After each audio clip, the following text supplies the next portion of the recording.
One of the most vivid pages of Lorette Roberts' Singapore Sketches of the Lion City is the page on Pulau Ubin, where she depicts her trips to the island.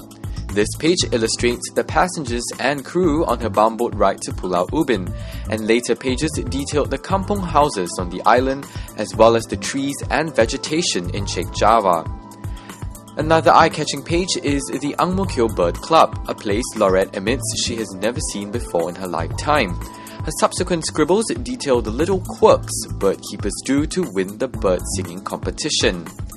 Speaking of the heartlands, she has made trips down to Tiong Bahru, where she carefully illustrates the interesting architecture of the area. She also wandered around Balestier, nicely contrasting the old and new housing types in one page. In fact, she stumbled upon the last freestanding wayang stage in Singapore, right in the heart of Balestier. She also admits to being undecided about the preservation of our heritage buildings.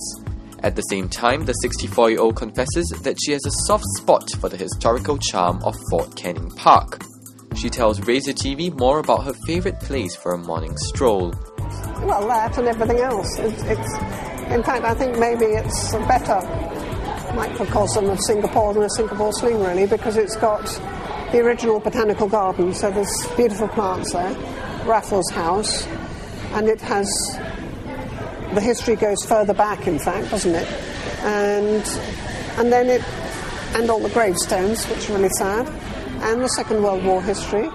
But then it also has pop concerts and ballet and culture as well, and that's fantastic. And it's just a pretty place to walk in the mornings. I love it.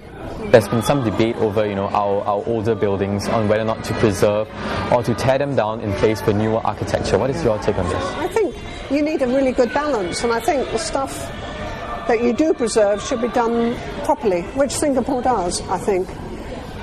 So people can know their cultures and enjoy them, but then, so basically I suppose some of them should be kept and some should go. So you see, I'm sitting on the fence here.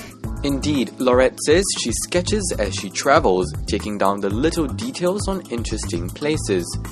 The artist doesn't just have one book on Singapore, she also has books on China and Hong Kong. Find out in the next clip some of the interesting sights and sounds she has documented.